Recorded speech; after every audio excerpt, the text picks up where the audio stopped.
देखिए, जो मिमिक्री का मुद्दा है, ये भी हम ये बताना चाहते हैं कि मिमिक्री भी एक कला है समझने समझाने की, और उसका प्रयोग किया गया है उनके द्वारा, सांसद के द्वारा, और उसको जातिवादी रंग देना और ये कहना कि भाई जाट का अपमान नहीं सहेगा हिंदुस्तान। हम ये पूछना चाहते हैं कि वही उपराष्ट्रपति जी उनके सामने ब्रजभूषण जो हैं, जो मॉरल टर्पिट्यूड के आरोपी हैं, नैतिक पतन के अपराधी हैं, वो जब संसद में बैठते हैं, अपनी बात करते हैं, जिन्होंने हमारे कुश्ती खिलाड़ियों के साथ इतना यौन शोषण किया है, तब उनको चिंता नहीं होती इस बात की कि वो भी किसी जात की होंगी, वो भी किसी घर की होंगी, वो भी किसी धर्म की होंगी। और आज अगर वो सांसद ने कह दिया तो वो इतनी बड़ी बात होगी। इसमें मुख्य मुद्दा जो है असल में ये है कि करोड़ों रुपए लगा के नया संसद भवन बनाया गया। उस संसद भवन की सुरक्षा पे ये दावे किए गए कि डिजिटली और ह्यूमन रिसोर्स के हिसाब से वेल इक्विप्ड है, ये सेफ है, लेकिन पहली ही मतलब जो घटना हुई उसी में वो सुरक्षा की पोल खुल गई बुरी तरह से। और हमारे सांसद जो हैं, जो सीनियर हैं, उन सब ने ये जानना चाहा कि भी जब संसद की सुरक्षा नहीं कर सकते, जो इब बनाया संसद भवन, तो देश की सुरक्षा क्यों करोगे।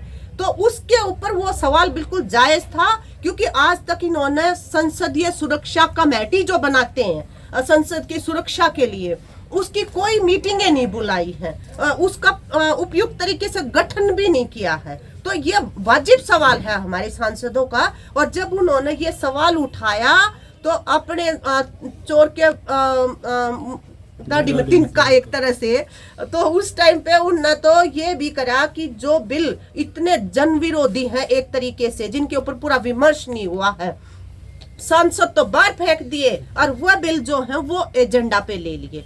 तो ये बिल्कुल लोकतांत्रिक मूल्य मान्यताओं के खिलाफ चलाया जा रहा है संसद को।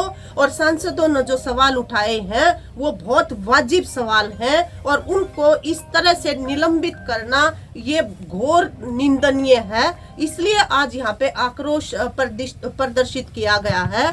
और अब भी हम ये मांग करते हैं कि ऐसे सवाल हैं कि जब आपका प्रधानमंत्री, आपका गृह मंत्री संसद में तो जवाब दे नहीं, जब सांसद मांग रहे हैं, और बाहर उस मुद्दे के ऊपर बोलता है, टीवी चैनल्स पे बोलता है, तो उनको अपने पद छोड़ने पड़े हैं। लोकतंत्र की ये परंपराएं रही हैं, लेकिन वो बाहर अपना धड़ल्ले से बोल रहे हैं, और जब संसद में सवाल पूछ रहे हैं तो उड़ा हुआ है, मतलब हाजिर होना भी अपना अपमान मानते। ये जो हिकारत है एक लोकतंत्र के प्रति इस पार्टी की, जो मनुवादी मूल्य मान्यताओं में विश्वास रखती है हमारे संविधान की बजाय, ये इसका नतीजा है असल में जो आज देश के अंदर मंजर जो खड़ा हो गया है।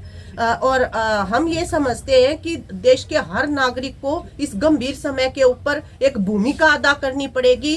उनको जो छल कपट से इस देश को चलाने की कोशिशें की जा रही हैं उनको समझना पड़ेगा, और सड़कों पे आके बाकायदा बोलना पड़ेगा कि ये देश जो है ये हमारे संविधान के हिसाब से, कानून के हिसाब से चलेगा। किसी की मनमर्जी जो है उससे ये देश चलने वाला नहीं है। क्या आपका कहने का भाव ये कि एक अनडिक्लेयर्ड इमरजेंसी जैसी सिचुएशन पैदा की जा रही है? बिल्कुल। आप तो मीडिया से, हाँ, आप हमारे से और अच्छे से जानते हैं कि अघोषित इमरजेंसी इस देश के अंदर है। कोई भी अपने मन की बात कहना चाहे प्रधानमंत्री के अलावा उन्हीं को डंडों से लेते हैं, उन्हीं के ऊपर UAPA लगाया जाता, अंदर ठोक देते हैं। खुद हमारे हरियाणा की लड़कियां कितनी पहले भी उनके वो करियर बर्बाद किए गए हैं।